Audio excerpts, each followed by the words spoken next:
قلم اور اس کی قسم جو لکھتے ہیں۔ الحمدللہ رب العالمین والصلاة والسلام علی سید المرسلین، اما بعد فاعوذ باللہ من الشیطان الرجیم، بسم اللہ الرحمن الرحیم۔ السلام علیکم ورحمۃ اللہ تعالی وبرکاتہ۔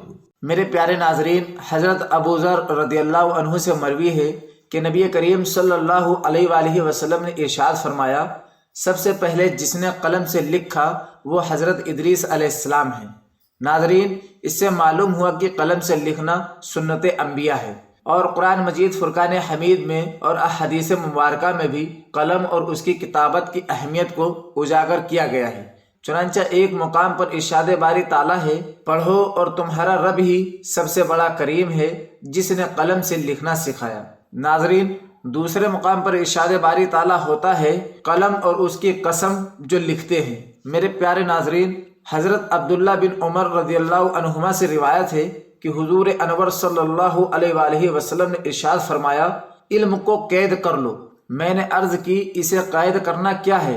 آپ علیہ السلام نے ارشاد فرمایا، اسے لکھ لینا، اسی کو قید کرنا کہتے ہیں۔ میرے پیارے ناظرین، حضرت ابو ہریرہ رضی اللہ عنہ فرماتے ہیں کہ حضور اکرم صلی اللہ علیہ وآلہ وسلم نے خطبہ ارشاد فرمایا اور دوران گفتگو ایک واقعہ بیان کیا۔ ناظرین، اختتام خطبہ پر ایک یمنی شخص ابو شاہ نے عرض کی، یا رسول اللہ صلی اللہ علیہ وآلہ وسلم، یہ واقعہ مجھے لکھ دیجیے۔ آپ صلی اللہ علیہ وآلہ وسلم نے ارشاد فرمایا، ابو شاہ کو لکھ کر دے دو۔ میرے پیارے ناظرین، قلم و کتابت کی اہمیت اس سے بھی واضح ہے کہ دور رسالت میں وحی اور خطوط قلم سے ہی لکھے جاتے تھے۔ ناظرین، مفتی نعیم الدین مراد آبادی رحمۃ اللہ علیہ فرماتے ہیں کہ کتابات میں بڑے منافع ہیں، کتابات ہی سے علوم ضبط میں آتے ہیں اور گزرے ہوئے لوگوں کی خبریں اور ان کے احوال اور ان کے کلام محفوظ رہتے ہیں۔ ناظرین، کتابات نہ ہوتی تو دین و دنیا کے کام قائم نہ رہ سکتے۔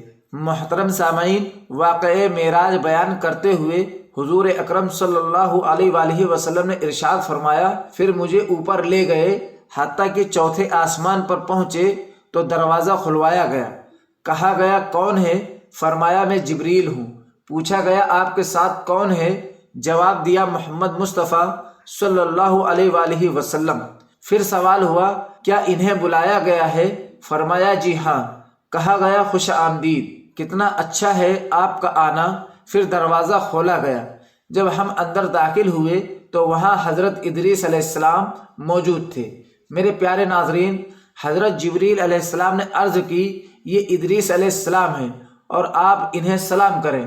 ناظرین، حضور اکرم صلی اللہ علیہ وآلہ وسلم ارشاد فرماتے ہیں کہ میں نے انہیں سلام کیا اور انہوں نے جواب دیا اور کہا، خوش آمدید اے صالح بھائی، اے صالح نبی۔